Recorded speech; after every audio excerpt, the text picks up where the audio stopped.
Well, we'll see if they can recover from those possible pick decisions in the picks and bans. We're just about ready here to get into Game 2, see if Spacestation can close it out or if LG can force a Game 3. But Taco, I want to say BaRRaCCuDDa got to look relevant that game as a damage dealer. Sometimes you've been seeing some of the big-name hunters not quite be a dual threat, but this time it really felt like Baskin and BaRRa were both dual threats they had to deal with equally. I think that's also largely due to the fact that JeffHindla just had all the protection that BaRRa could have possibly wanted. Oh, yeah. Having a front line composed of the Robin, Camazotz, and Geb just made it really difficult for Luminosity to try and work into the backline, because normally you can kind of anticipate a Mercurial to come flying at you from out of nowhere and punish, but with Hachiman having the ultimate that he does, that mounted archery is just so good at getting away from those kind of troublesome situations, and especially with the way that BaRRa was using that ult, more importantly, as an initiation factor. I think I would kind of prefer to see Luminosity maybe opt to take that pick away from him, or at least force him onto a hunter that's not going to have as much CC immunity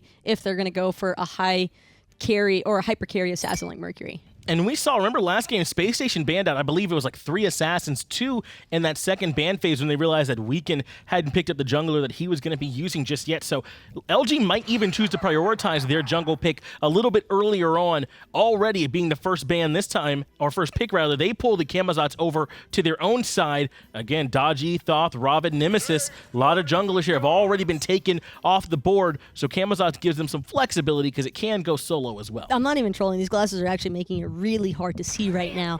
But I like that they're bringing in the Ullr and the Athena for Space Station. The Ullr, I think, could be a little bit of a flex pick, actually, for Baskin. Would not be surprised to see Baskin rocking the Ullr mid.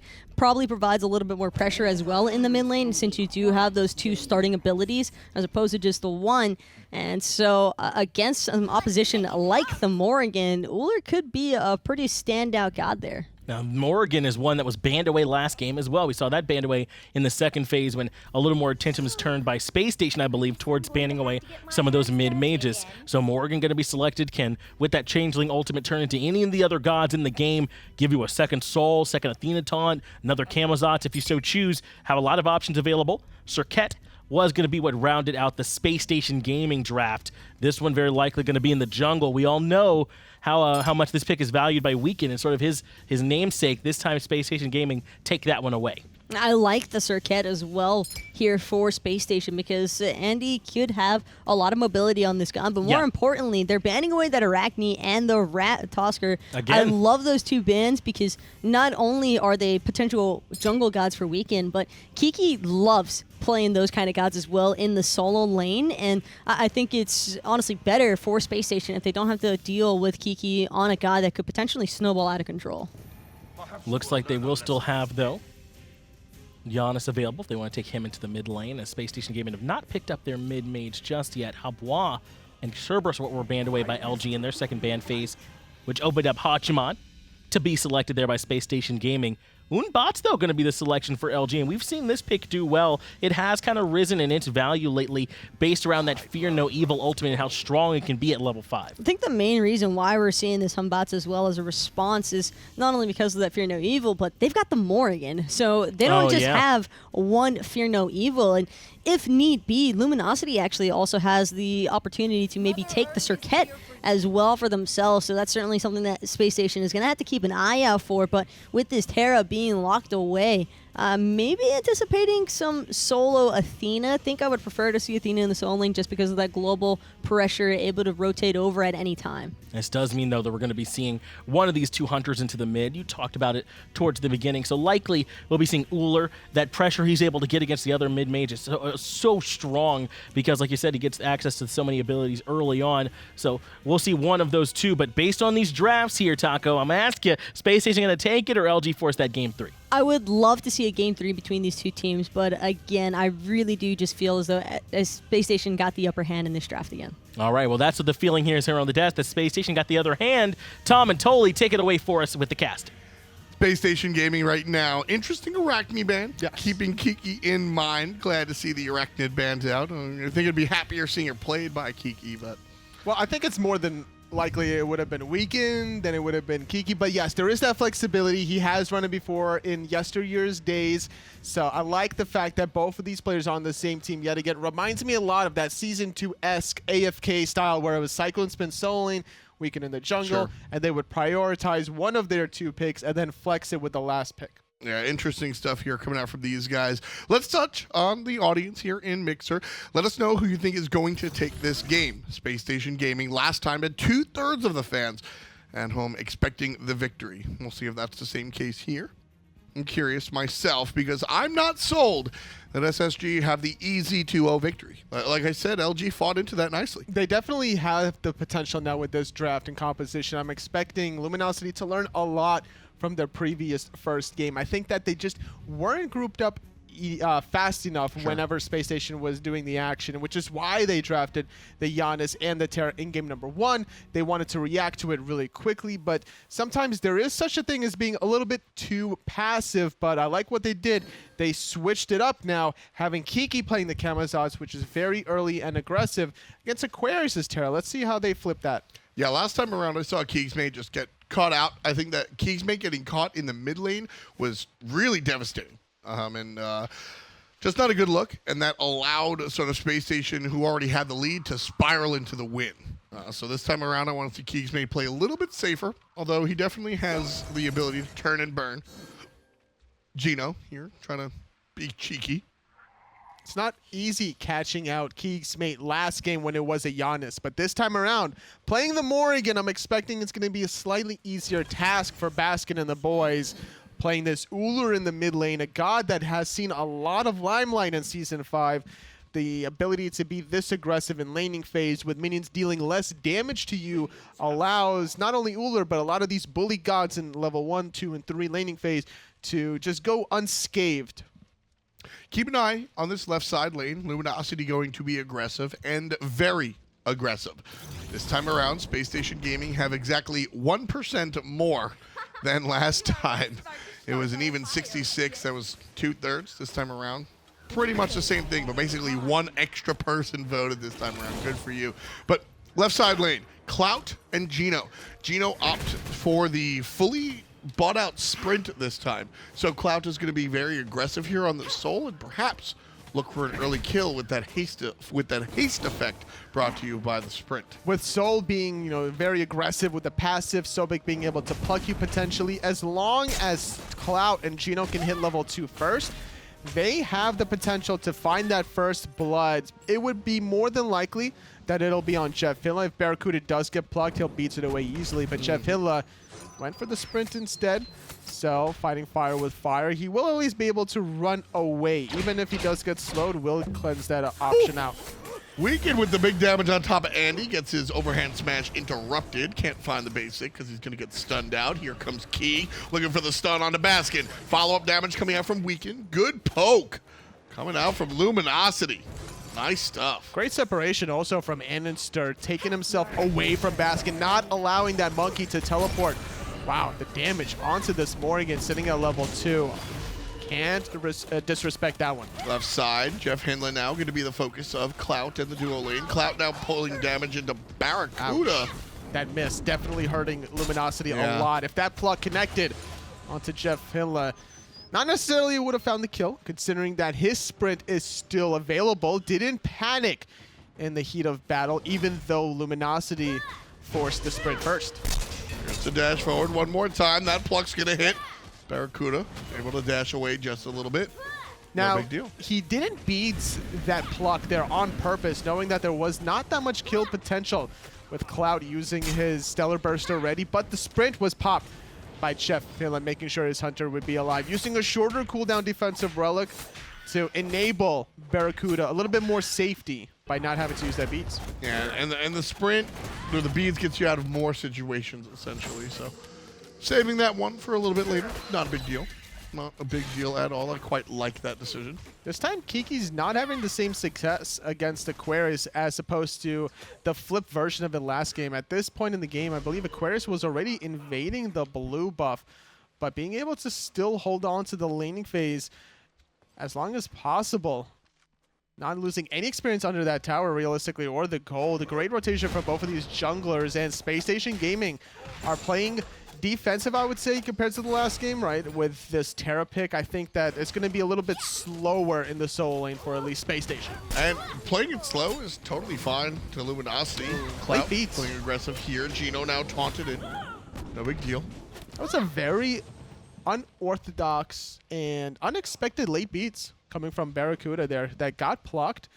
Didn't die for it, but, you know, you beats right away off the table. Expect the beats or expect the pluck to happen at every single moment and be ready for it in laning phase. That's why he tried to hide behind some of these minions to position behind them so that they would get plucked instead of you. But if you do get plucked, at this point, if you're not afraid to die, then just take the pluck. Don't use your beats. Largely, that left side lane is going to be the only lane from Lumi that we see aggressive. I mean, keegsmate kind of wants to farm up into the late game where he becomes essentially an assassin. Weaken, now that he's level 5, might look for some initial partying, but wasn't really the case earlier. Taunt in, here comes Andy. This is undoubtedly a first blood. Geno shows up and falls down. First blood for Spacestation Gaming. Meanwhile, mid lane, Weaken's going to drop the ultimate. Baskin in a bad spot. Morrigan transfers. There's the kill. keegsmate, off of the assist from the jungler, gets the kill to answer back. A great combination here, honestly, between Batz and keegsmate on this Morrigan. Nice try by andinster, stealing away only one, I believe, of those two. But the combination of Fear No Evil and Last Breath, that's one of those alone is going to force the Purification Bees, and the other will seal your fate. Yeah. And, nice stuff there. Really enjoy that. And the Morrigan is a good pick. Double Serqet has been nasty. And if you're going to let the enemy team pick Serqet, well, you might as well be able to pull it out yourself. I will never, ever complain about double Batz ult. I think come the late stages of this game, you might see keegsmate go into that Batz, and Fear No Evil into Fear No Evil is devastating. Partly because it doesn't care about diminishing returns, partly because it splits up all of the plans that the enemy has. It's such a wonderful ability to be able to use twice. Especially if you can position it to the point where you put them running into a wall constantly to min-max the duration of that ultimate. Not only that, this ability is a great defensive mechanism to hold on to your Phoenixes. Clout's in some trouble here. Going to go ahead and find safety underneath the tower. Rotation from Weaken as Clout gets bit very low. BaRRaCCuDDa takes a shot from the tower. On the horse for the CC immunity. There's the jump forward. Jeff's going to go ahead and channel the ultimate, and Barrett's fine. That's why Clout was running all the way behind despite the pluck under the tier 1 tower, respecting the potential of the damage from the mounted archery. Clout really understanding this matchup. Weaken here knows that Andy's still in the jungle, not willing to go out and get caught. Andy gonna find his way over to the middle lane here. Weaken following suit. keegsmate aware, won't go too far forward. Gets stunned out himself and poked heavy. Here comes the jump underneath the tower. keegsmate able to avoid it, but does use the beads. The panic beads. Not even a single ability was used. It's not like the Cobra's Kiss came out there or anything. The blink was used, but not able to find the range, unfortunately, for andinster. However, still a successful gank for Spacestation. Exactly, and I think that's Andy just understanding what happens is because Andy's going for the kill or the beads. He blinks forward, and with the beads, there's no sense in using the Cobra's Kiss. So he just bounces. It's one of those mind games where Allied actually told me this a lot. And something he would do with Ymir is he would wall you, walk up to you, and just let go of his W key. He wouldn't use his freeze. He wouldn't use his second ability. Just seeing a Ymir stop is one of the scariest things because you know that freeze is coming, and it would force beads every single time. Yeah, I mean, it's something that we talk a lot more when referencing fighting games, but getting in your opponent's mind, conditioning them to expect something, and then counterplaying it is really important. Even at this level, we see it a lot with NotGeno, where NotGenos will sash in and not ult right away to bait out the beads. Yep. So that's another thing that we see Andy, again, on the Serqet. Right side, Aquarius versus Kiki.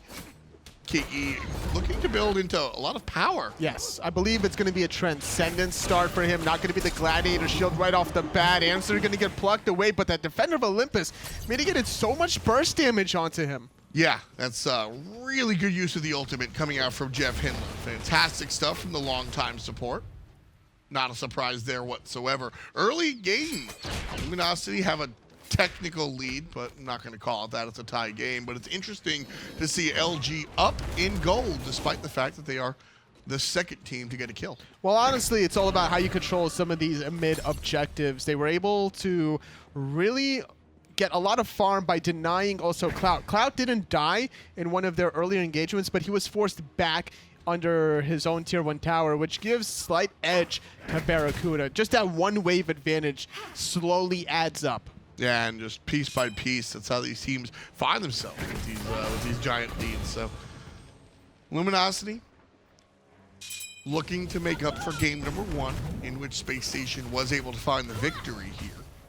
Change things up. Give keegsmate, I think, a more keegsmate feeling god. I like Keegs when he's able to be a hard carry. I mentioned rookie here, but certainly no stranger to high-level competition. Coming over from the console league. So he's making his transition here, and Ryan, Aggro, our very own Aggro, who played in the console league once upon a time, has said that keegsmate was one of the best mid laners in that league in its entirety. So no surprise to see him make his way over to Pro League. I really want to see him succeed too. He's, frankly, he's a little weird, and I'm a little weird. I like weird people, so I like keegsmate. Oh, I didn't know this, Tom. This is news to me. But honestly, yeah, keegsmate is so successful in the console scene, winning it last year actually with his boys was a great look for him. Something that caught a lot of people off guard, I would expect.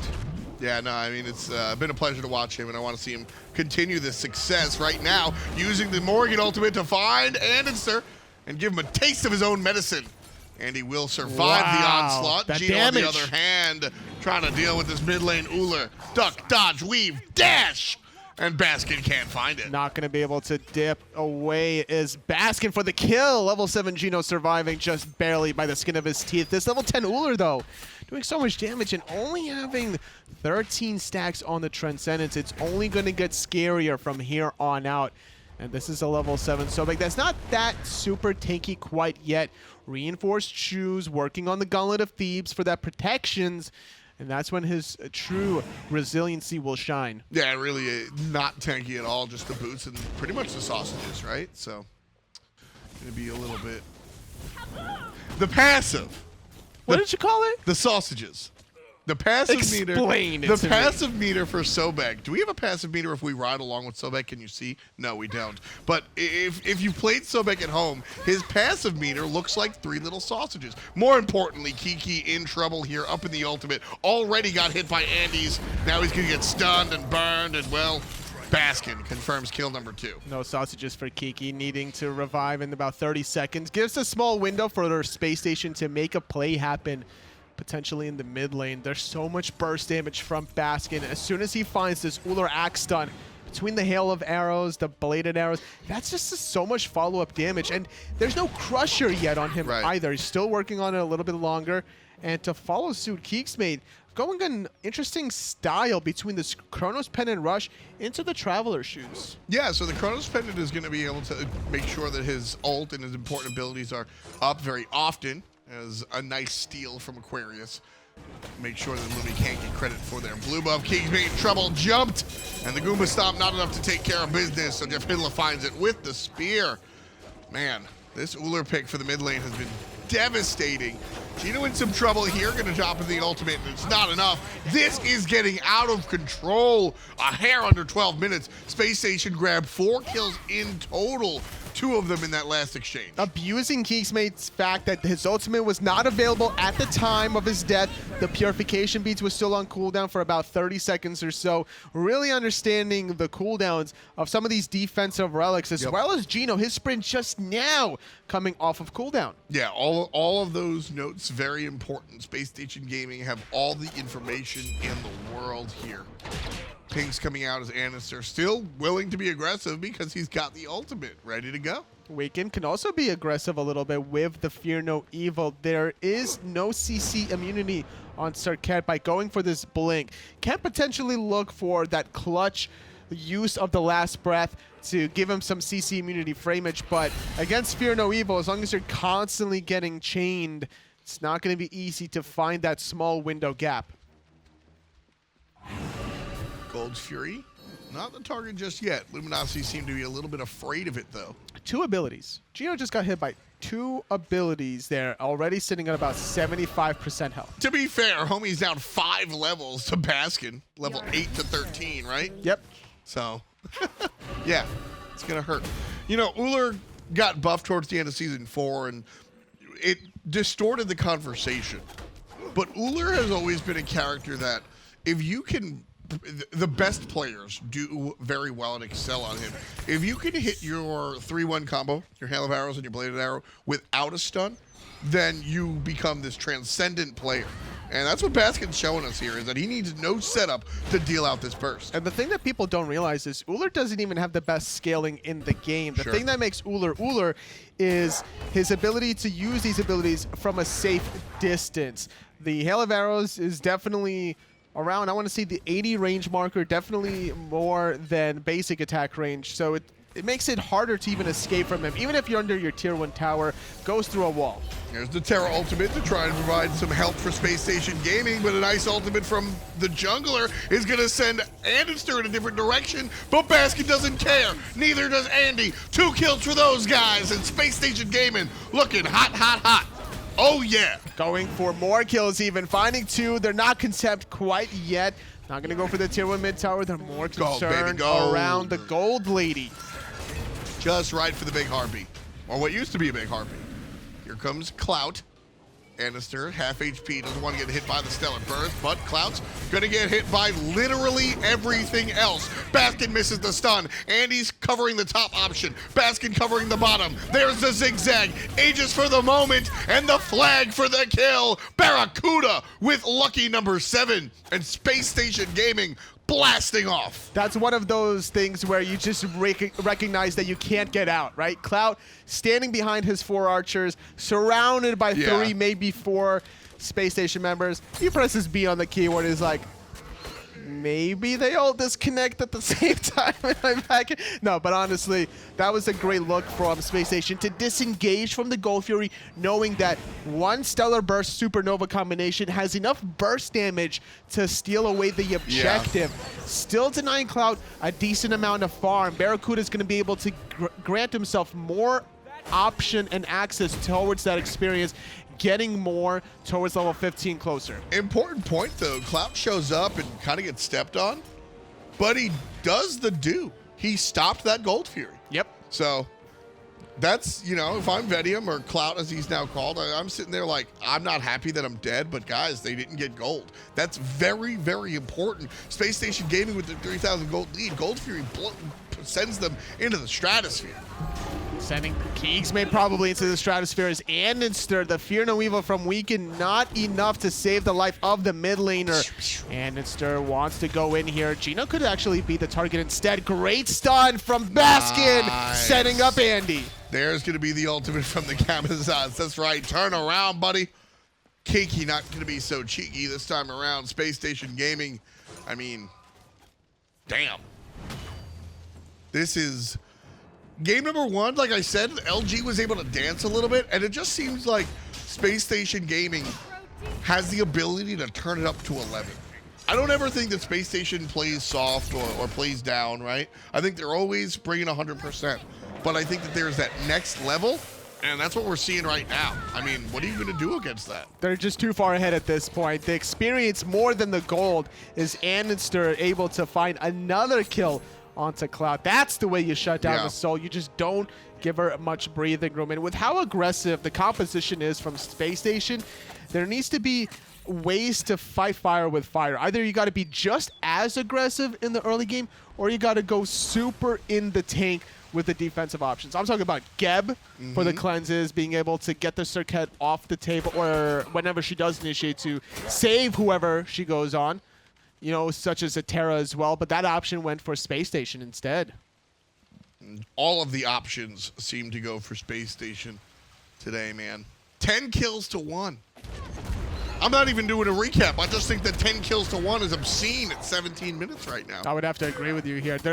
Luminosity is lucky there's no Nike on the side of Space Station to get another Aura passive stack. It's very rare for that to even occur, honestly. But Going for a high version is KikiSoCheeky, but I doubt he's actually going to be able to stack that here. This team fight is not going his way. He's using that ultimate defensively. Yeah, and he's going to be stuck in between all players from Space Station plus the Fire Giant. Clout's not even here. It's already a 5-on-4, but instead, NotGeno's able to take down andinster. That's really big, but BaRRaCCuDDa doesn't care. Weekend fights into it, taking down Baskin. Really important kills from LG. That's right. They did find 2 members there with the assistance of Fire Giant. Keegs is stealth around JeffHindla. That was cute. Did hear him, though, so he will call that out. Does he have the dash taunt available? Geno needs to potentially look for a pluck here, but keegsmate still running away. 500 gold. Whole time. Clout pushing. Luminosity take the 4-on-5 and win the team fight. Geno gonna die here. But again, this is one of those scenarios where, yes, I'm saying they won the team fight because the spills happened. This is just like when Clout got murdered, but Space Station couldn't get a Gold Fury. Space Station can't get the Fire Giant because Luminosity just, they stuck their face in it. To be fair, they weren't going for Fire Giant. They were going for the picks anyway, but there was too much AoE damage. They were trying to find the pick onto Kiki to start things off, but Kiki did the right thing. He baited himself under the Fire Giant, using that objective as a 6th man, but in that case, as a 5th man, considering Clout was split pushing on the left side. So that still even the ties. So even if you are going to pull the Fire Giant as a solo laner, you're tanky enough to absorb the first 2 basic attacks, and if anyone's just going to surround you and collapse on you, well, guess what? After that second Fire Giant basic attack, that third one is going to be the line attack to knock up multiple members. andinster wishing he wasn't as close to Kiki as he was that time around. Right, and andinster falls down in the middle of that fight because of it. Nice use of it. It's a lot of fun to watch players make use of the different things on the map. Sort of the, what do they call it? The off-label approach. Weekend escaping on the right-hand side as Kiki gets aggressed on by Aquarius and Andy. And, I'm not going to find it. Kiki turns around, will hit the Screech. Space Station thinking about something here on the right side. Specifically, Fire Giant more likely the Pyromancer, but Luminosity not really giving them the chance to breathe. Clout now sticking here on the right side, not going to commit to the split push. It's Luminosity that make the first move, looking for the Pyro. Half HP, now leashed. There's Aquarius on the right side, bringing together the fight. So a distraction. Cloud half HP, very low, and they're going to look for the Hunter. That was all a distraction by Aquarius, because blinking in onto Cloud is going to be andinster. He's actually going to pull the poison instead onto keegsmate. Cloud still very low. Had to use the Supernova defensively as andinster walks over the wall. Still in trouble, Cloud. Finally falling. Weekend a little late on that ultimate. 2-0 for Space Station. BaRRaCCuDDa's gonna make that 3-0. Man, keegsmate did such a good job of protecting Clout, and he falls down anyway. That's right. He just could not get the assistance fast enough by all of his teammates. That teamfight was split too far wide for the survival of Clout. Geno was the first victim to fall there, and with these 3-man advantage, Space Station secured the Fire Giant and then some. Yeah, easy peasy. 7,000 gold in the lead for Space Station, as they have 5 times as many kills as Luminosity. NotGeno here, gonna lurk in the jungle. Let's watch Sobek clear speed. This is a dicey move for Luminosity. Wait, he's right. There's no sausages. No. He's building the sausages right now. Is he cooking He has them? all 3. You only need 3 basic attacks. No, I know that. But, like, how is he getting it? Like, is he cooking it? Is he microwaving it? Is he putting it in the oven? Totally, it's a UI piece of equipment. It's not actual food. It's a reference. It's an illusion. It's a metaphor. But he's ready for a barbecue. Look at his shirt. All right, It's a nice day out here in Georgia. It's nighttime. It's still a nice day. You can barbecue out there. There's no sun. Am I being? Is this punked? You never heard of nighttime barbecue? No, I have done a lot of nighttime barbecues. Well then, what's the deal here, Tom? I know I asked for you when I had Ryan. Can I get Ryan back? Thomas, please, you're stuck with me until the end of this game. Listen up here, buddy. Space Station up 15-3. Now you're even taking my job. I recap 60,000 gold, comparatively speaking to 51. That's going to be an 8,700 gold lead for Space Station Gaming. As they're spread out right now, Fire Giant still around their waist, trying to figure out where to go. I like it. This interesting item here from Jeff. An item that got recently buffed is this Talisman of Energy. Love it. Goes from the 1% movement speed and 1% attack speed to 2% in the most recent patch. Now, lasting 6 seconds stacks up to 5 times. So as long as you're clearing the wave, this helps your siege potential, boosting the movement speed and attack speed. Wow. Kiki just gets obliterated right there, as does NotGeno. Baskin. What do we call that, Toli? The Dublayoon. Okay. You're going to do me dirty like that? They got to have some chutzpah behind it. All right, I'm sorry. And that's the Dublayoon! All right, buddy, calm down. Spacestation Gaming with every bit of power underneath them. We can get a back to base after split pushing. Terra looking at the mid lane. We'll look towards the mid tower. You know, I think Spacestation for the moment thought that they could go for the win. I thought so too. Honestly, they probably could have. They'd rather play it safe than sorry. Towers are an important factor. But I'm really surprised at how Luminosity were caught slipping there. Like, they knew Spacestation had fire. They know they're going for all these towers. You don't defend tier 1 tower anyway. There was no business for Kiki to be up there at all. Absolutely correct. Spacestation Gaming gonna retreat. Fire Giant falling off right about in a minute. I misread the time in the top left. I could tell. 1 more minute. Actually, 48 seconds left of Fire Giant. If y'all don't know, Fire Giant falls off or lasts up until there's 1 minute remaining on the Fire Giant respawn timer. Lasting for 4 minutes. That's right, respawning every 5. Fire Giant. Beautiful mechanic now. But keep in mind, though, after the 25-minute mark, it's going to be the enhanced Fire Giant, the newest addition here in Season 5, getting an additional amount of damage here to structures, going from 20% to 30% in the next patch. One fiery boy. Now I'm taking your stuff, Toli. You can have it. I never claimed to own it. You don't own much. 17-3 here. 25 in. Space Station looking for the final push. Right side it will be. Do you want them to go back for the Fire Giant and wait this 50 seconds out, or do you just want to see them fight here? I think that they could definitely fight in here, considering how close this mid fire wave is right here, knocking on the door of Luminosity. They also saw Kiki split pushing on the left side. He did make the back, but they feel confident enough with this experienced lead to potentially find an additional pick. Space Station trying to figure out where to go in. Keegsmate threatening that stun over and over again. It's very difficult to really successfully thwart somebody away with that stun. Oh, Andy going right on in, finding Geno already below half, and with that poison ticking, he's going to be in trouble. And to start the back line very, very low. Kiki is going to try to help out, but it's all about Big Daddy BaRRaCCuDDa. 2 kills for the hometown hero. 2 kills for Baskin out of Long Island. Geno the only one alive, but Space Station Gaming going right for the Titan. Space Station baited out Luminosity so far away from their right side Phoenix. They took the bait and they continued to chase them outside their own Phoenix. A clean 2-0 victory for the black and yellow squad. Nice stuff. Space Station Gaming above weekend. Luminosity in the squad looked good in game number 1, Toli, but can't say the same about the second one. Space Station came out all very quickly. Baskin, man. Ullr. That's it. That's all that it really took. And Answer playing the Serqet as well. The combination of aggression between the mid and jungle synergy. You can really tell that there's something there, which is why these players have a lot of fun with each other playing. Like we said, 3 of them played together and won a world championship. And then Baskin played with them the next year. These guys aren't strangers to each other. And hopefully they're not strangers to you either. Let us know in Mixer Chat who you think is going to be the #1 player, the most valuable, if you will, for Space Station Gaming. It's really hard to call it. If I were to kind of guess, I definitely would give it to andinster. The jungle has been just running supreme in Season 5. It's Andy for me. What about you guys on the desk? Thank you, Tom and Toli.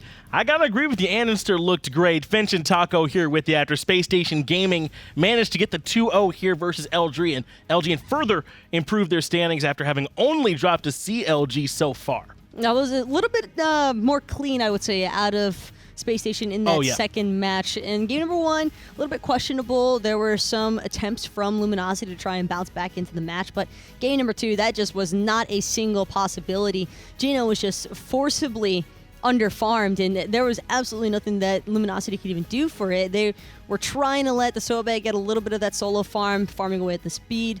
Back Harpies, blue buff, just still did not make enough of a difference, just a little bit too under level, too late into the game. And on top of all that, the map control was significantly in Space Station's favor. It was in Space Station's favor, and you mentioned that there were some troubles there for Geno as he was pressured out a lot there by Space Station. Really, the dual lane for them in general really never quite got going. Clout couldn't get to the same level as BaRRaCCuDDa was on that Hunter level 2, but BaRRaCCuDDa, you all love him so much. He is going to be your MVP after that game, and he did look good. I agree with y'all on that one. 7-0-5, 13,000 player damage that he was able to get out as well. And I was just mentioning how it felt like he was so much more impactful than the duo lane for LG. Season 5 has definitely been a pretty rough period for Hunters, but Bear didn't seem like he was having any of it in this match, and I think a large part of it is just due to the fact that he wasn't really focusing too much on that laning phase. If anything, he was primarily trying to focus on being more useful in the team fights. His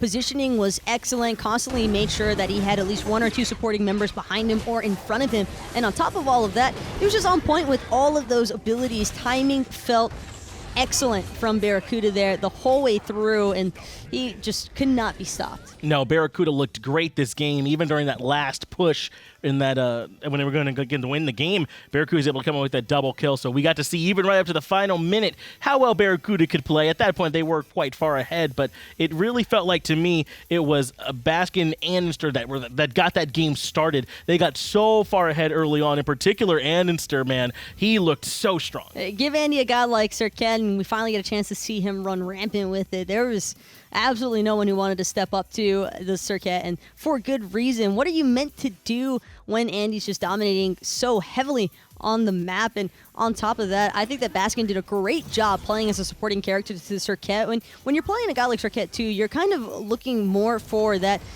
single highlight reel opportunity, and that's exactly what Andy was able to provide for the team. He was just so patient most of the time, waiting for the chaos to really unfold before choosing to go in, and the ability to find those solo picks really made a pretty huge difference here for Space Station and keeping Luminosity so far behind. And you mentioned his patience. That's exactly right. Almost all of these highlights for him start off with him kind of lurking in the jungle, waiting on that perfect opportunity to come in and then land his CC to come in and make sure he's able to channel all his damage perfectly together and get the most out of that Serqet passive, how it works together with her in-hand. So perfectly played there by andinster, and you're right.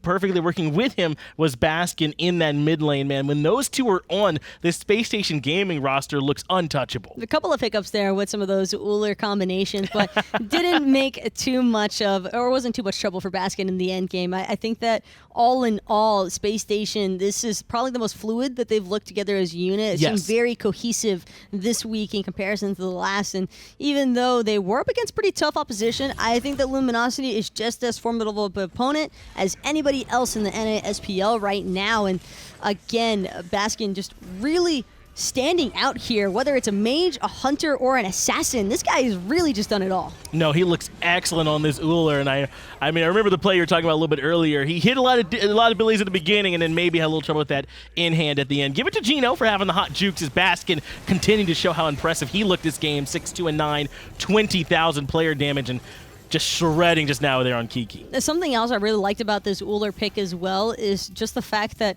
Ullr, again, we touched on it before the match even started. He's got those two abilities at the start, level 1 advantage, and being against a god like the Morrigan, that puts a lot of pressure, I think, onto Met, because there's really not much room for messing up. The second that Met was even the slightest bit out of position or too far up, he was immediately getting collapsed on. Trying to deal with that early burst damage from the Ullr can be really difficult for a guy like Morrigan, who's kind of relying on the team in order to keep her relevant during the earlier stages. And I like the mindset there from Luminosity to try and utilize this Morrigan transformation for the Serqet or the Batz. It's just, unfortunately, when you fall that far behind, you're never really able to bring that team comp to light. And again, I think the big differentiating factor for these two teams here is that Luminosity went for a draft that required much higher execution. I don't think that they were prepared for that level of execution at this stage, not against a team of the Space Station's caliber. Yeah, it was the teamwork to me that I felt like was the big difference here between these two, because you were right. LG are making strong individual plays. Keegs was under a lot of pressure, but we saw him do some good maneuvers to get himself out of danger a few times. Definitely some strong plays transforming into the Serqet as well, but it was when the team fight started really devolving down into how well you're coordinating your abilities that it was Space Station who looked strong. I'm so used to seeing Met Yankee with Weekend that for a second, they're completely spaced out on that. And again, Keegs was the one on that Morrigan. And so I think the despite everything, though, Keegs, for such a new player to the competitive scene of PC, I do believe that he is holding his own. Yeah. He's really tough going up against Baskin. Everybody raves about the guy all the time, and he's usually referred to as the best player mechanically in NA, and I mean, quite possibly the world right now. Yeah, and I think that we got to see a little taste of that there in that game. But it was very, very impressive, the performance that we saw from him. I want to talk a little bit more, though, about this LG squad, and it just kind of not quite able to get all onto the same page and get everything going. You talked about how much they were reliant on that execution between having that Morrigan pick, between the solar and the dual lane. They couldn't quite get everything started. What really was it from Space Station that was throwing that wrench in their plan? I think that Space Station just had a more clear shot calling than Luminosity. Yeah. We kind of got a glimpse of it in the first match with Luminosity on the Phoenix defense, more importantly. During that Phoenix siege, Luminosity just seemed like they were hesitating a lot on whether or not they should defend the mid Phoenix or the right Phoenix, ended up losing both. And again, kind of the same story here. Whenever they were trying to initiate team fights, or counter-initiate team fights, I should say, they were just coming up a little bit short, and it just felt like everybody kind of had their own target picked out in their head, but none of them kind of transferred vocally to each other, so they were all kind of just going off on their own separate little entity. Weekend as well was also using that Fear No Evil so often in a defensive manner, trying to peel for his teammates, so he never really had any actual opportunities to try and use that Fear No Evil in a more aggressive way. And whenever you fall that far behind, again, this really just boils down to Luminosity being so far behind early on. Yeah, and we saw them falling behind start to affect Geno in particular on this Sobek. I mean, when you're the guardian for your team, you're the one trying to peel, trying to help start fights at that Sobek pluck as well. When you're behind, you're really the one that ends up feeling it the most. So there are times when you would maybe get a good initiation, but immediately gets blown up afterwards, or is the one trying to set up with the peel or trying to find a way back out. And really, he's the one that I felt like got punished the most, because his team just was so far behind. But again, this is all a really huge learning experience. I don't think Luminosity had anything to lose coming into the set. Sure. I think that most people were probably anticipating that they wouldn't walk away victorious, but I think we saw a lot of promise here, to even still today, despite them going down 2-0. You just have to keep in mind, Space Station is a very strong team right now, and they've got some of the most notorious names right now as being incredibly talented players. Yeah. Between Jeff, BaRRa, you've got Andy, Baskin. I mean, their whole roster is insane with Aquarius and the Soul Lane even. It's actually incredible getting to watch these guys perform. No, that Space Station gaming roster is stacked,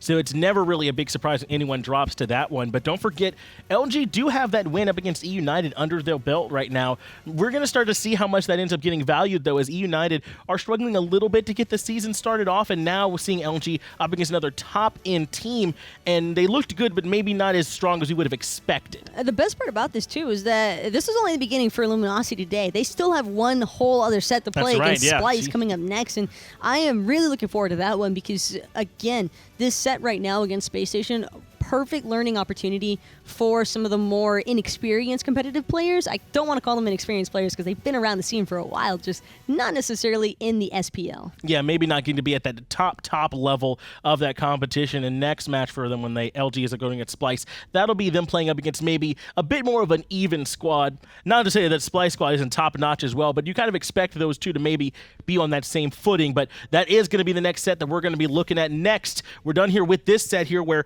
we were able to see LG going up against Space Station. Space Station took it. So make sure you stick around with us, and we'll be right back.